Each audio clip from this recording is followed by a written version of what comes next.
আসসালামু আলাইকুম ও রহমতুল্লাহি আবরকাতুহু।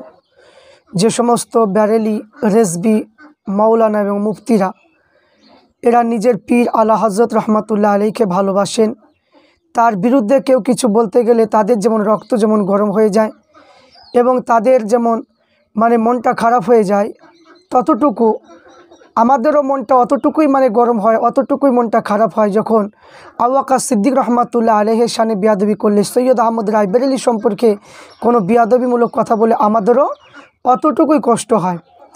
আর যে সমস্ত ব্যারেলি, মুফতি এবং মাওলানা মুর্শিদাবাদের যে সমস্ত বক্তারা এবং যে মুফতি গোলাম সামদানি তার বইয়ের মাধ্যমে লিখেছেন এবং প্রত্যেকটা ব্যারেলির মাওলানা মুফতিরা বলছে যে সৈয়দ আহমদ রায়বেরেলী ছিল ওয়াহাবি এবং তার কোনো শিক্ষিতর কোনো জ্ঞান নেই, কোনো ইলিম ছিল না, সে মূর্খ ছিল। তো আজ আমরা আপনাদের সম্মুখে ওই সমস্ত ব্যারেলি মাওলানা মুফতিদের জবাব নিয়ে আমি হাজির হয়েছি। আমরা দেখব ফুরফুরা শরীফের কিতাব আল্লামা রুহুল আমিন বশিরুর রহমাতুল্লাহ আলাইহি তিনি লিখেছেন কারামাতে আহমদিয়া রচনাবলী এই কিতাবের মধ্যে রয়েছে। তো আমরা দেখব যে আমাদের ফুরফুরা শরীফের যেটা মেন যে গোড়া সৈয়দ আহমদ রায়বেরেলী মুজাদ্দিদ রহমাতুল্লাহ আলাইহি, তিনার যে ইলিম ছিল, সৈয়দ মুজাদ্দিদ সাহেবের ইলিমের অবস্থা এই সম্পর্কে একটু আলোচনা করব। এবং ব্যারেলি সমস্ত মুফতি মাওলানারা এরা নিজে মনে করে যে আমার পীরই ভালো, বাদবাকি সমস্ত পীর হচ্ছে বাতিল ফেরকা এবং এদেরকে বাতিল ফেরকা বলে আখ্যায়িত করছে। কিন্তু যে 72টা ফেরকা রয়েছে, বাতিল ফেরকা 72টা, ওই 72 ফেরকার যে আকিদা, যে মসলা মাসাইল, সেগুলো কিন্তু সৈয়দ আহমদ রায়বেরেলীর মধ্যেও নেই, ফুরফুরা শরীফ পীর আবু বকর সিদ্দিক রহমতুল্লাহ আলাইহির মধ্যেও নেই। অথচ এই সমস্ত মৌলবীরা বলছে যে ফুরফুরা হলো বাতিল ফেরকা। বাতিল ফেরকা নয়, আগে নিজের পীরের আকিদা কেমন, নিজের পীরের কিতাবের মধ্যে কি লেখা আছে সেগুলো দেখো। তুমি নিজের যে নিজের কি যে অলিকে ভালোবাসতে গিয়ে, নিজের ইমামকে ভালোবাসতে গিয়ে তুমি অপরকে খারাপ বলা, এটা মোটেই তোমার ঠিক নয়। তোমার মধ্যে অত হিংসা, অত অহংকার কেন? আসুন আমরা দেখি সৈয়দ আহমদ রায়বেরেলী রহমাতুল্লাহ আলাইহি তিনি ইলিম এর অবস্থা কী ছিল একটু আমরা দেখব।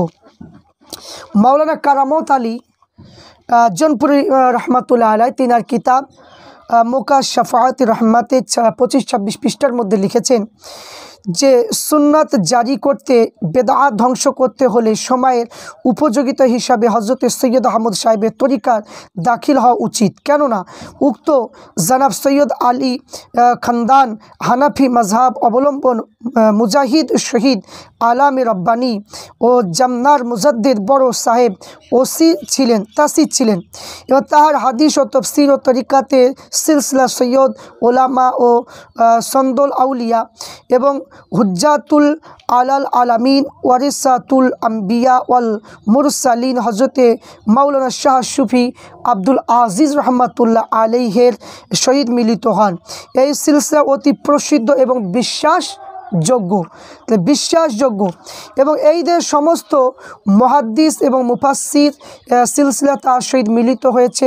প্রসঙ্গিত মুহাদ্দিস হযরত সৈয়দ সাহেব নিজের সমস্ত জাহিরি ও বাতিনি নিয়ামত দান করে নিজের খাস খলিফা করেছিলেন। সাধারণ লোকেদের মধ্যে প্রকাশ করা হয়েছে সৈয়দ সাহেব ইলিম ছিল না, যে এখানে বলছে কি যে সাধারণ লোকের সামনে, সাধারণ লোক কি, যে সমস্ত ব্যারেলি মুফতি মাওলানারা বলছে যে সৈয়দ সাহেব কি তিনি মূর্খ ছিলেন, তিনার কোনো ইলিম ছিল না এবং তিনি ওয়াহাবি মত চালু করেছে, ওই সমস্ত কি চারিদিকে প্রচার করছে, সমস্ত মানুষের কাছে বাতিল ফেরকা বলে সব জায়গায় প্রচার করছে। এই জন্য বলছেন যে সৈয়দ সাহেবের ইলিম ছিল না, তাই এটা মারাত্মক ভুল কথা। এবার প্রকৃতপক্ষে সৈয়দ সাহেব হজরত মাওলানা আব্দুল আজিজ সাহেবের মাদ্রাসায় জাহিরি ইলম শিক্ষা করতে ছিলেন। এক দিবসে উক্ত হজরত মুহাদ্দিস সাহেব হজরত সৈয়দ সাহেবের ইলমের লাদুন্নি যোগ্যতা দেখিয়ে তার কিতাব পড়া বন্ধ করে বাতিনি তালিম দিয়ে উদ্দীত হলেন এবং হজরতের তালিমের বরকতে হজরত মুজাদ্দিদ সৈয়দ আহমদ রায়বেরেলী রহমাতুল্লাহ অবশিষ্ট সমস্ত জাহিরি ইলিম হাসিল হয়ে গেল। তাহলে এখানে সৈয়দ আহমদ রায়বেরেলী রহমাতুল্লাহ আলাইহি তিনার যে জ্ঞান, তিনার যে তীক্ষ্ণ জ্ঞান, সেই জ্ঞান জাহিরির যে একটা যে মাকাম কি দেখেছেন যে আব্দুল আজিজ রহমাতুল্লাহ আলাইহি তিনি তাই এইখানে জাহিরি শিক্ষা না করে তিনি বাতিনির দিকে শিক্ষা দিলেন এবং এই বাতিনি শিক্ষার মাধ্যমে ইলমে জাহিরি এবং ইলমে বাতিনি দুটো ইলমই অর্জন করলেন। এবং সেই সময় হজরতে মৌলানা আব্দুল হাই সাহেব এখানে হজরতে সান্দুল আউলিয়া শাহ সাহেবের খেদমতে আরজ করেছিলেন। হজরতে সৈয়দ সাহেব হুকুমে আমি তাহাজ্জুদের নামাজ সাহাবাদের ন্যায় লজ্জিত ও শান্তি পেতাম, তার নিকটে বায়াত করেছি। তিনি বললেন, ইয়া হজরত, আমি অন্য তরিকা পন্থীদের তাওয়াজ্জু হালকা বসেছিলাম, কিন্তু এই রাত্রিতে সৈয়দ সাহেবের কথা আমার যেরূপ উপকার হয়েছে অন্য কোনো স্থানে এইরূপ উপকার হয় না। জিজ্ঞাসা করা হলো, সৈয়দ সাহেবের তামিল কোনো তরিকা তালিম? তখন হজরতে শাহ সাহেব বললেন যে মিনচা এইরকম লোক যা মুখে বলে দেন তাহাই তরিকা। এইরূপ লোক নিজের তরিকা সৃষ্টিকারী হয়ে থাকে। তাই এত বড় জামানা শেখ মুহাদ্দিস যার এত প্রশংসা করে, তার মকবুল কামেল এবং হায়াতে কি সন্দেহ আছে, হওয়াতে কোনো সন্দেহ আছে? তো সিরাতে মুস্তাকিম বলে একটা কিতাব রয়েছে, এই কিতাবের মধ্যে লিখেছেন যে 152 পৃষ্ঠায় তারিখে আজিবা বলে একটা কিতাব আছে, 10 পৃষ্ঠার মধ্যে লিখেছেন যে ইহা জানা উচিত যে সৈয়দ সাহেবের মধ্যে তাহার পয়দা হওয়ার সময় আল্লাহ তাআলা কামালিয়াতে নবুয়ত নিহিত করে রেখেছিলেন। ইহার চিহ্ন যে মোনাজাতে বিশেষ নামাজের মিষ্টতা এবং অনুভব, শরীয়তের সম্মান করা এবং সুন্নতে পায়রাবি করতে অতিশয় আগ্রহীতা, বেদাআতের সংশ্রয় হতে নিত্যন্ত ঘৃণা, ইবাদতের দিকে অন্তরে আকর্ষণ ও অপকর্ম কুকার্য স্বাভাবিক ঘৃণিত বাল্য জীবনে তাদের মধ্যে প্রকাশিত ছিল। মূল কথা, প্রাকৃতিক পবিত্রতা পাক তার স্বভাব প্রকাশিত, সৌভাগ্য জ্যোতি তার ললাটে আলোকিত ছিল। এমনকি সৈয়দ ওলামা ও সন্দুল আউলিয়া হুজ্জাতুল আলাল আলামিন ওয়ারিসাতুল আম্বিয়া ওয়াল মুরসালিন হজরত আব্দুল আজিজ রহমাতুল্লাহ আলাইহি খেদমত লাভ করলে উক্ত সৌভাগ্য ভাণ্ডার সাহায্য কামালিয়াতের নবুয়াত ও কামালাতের বেলাদাতের পথ উন্মুক্ত হয়ে গেল। তো হজরত সৈয়দ সাহেব তার নিকটে নকশবন্দিয়া তরিকা মুরিদ হলেন। তাহার বায়াত ও তাওয়াজ্জু গুণে আশ্চর্যর হাবভাব প্রকাশ হলো এবং কামালিয়াতের নবুয়াত ও অস্পষ্টভাবে তাহার প্রাকৃতিক নিহিত ছিল। তাই এখানে স্পষ্ট হলো তিনি কামালিয়াতে বেলাদাতের মাকামগুলো সুন্দররূপে প্রকাশ হতে লাগলো।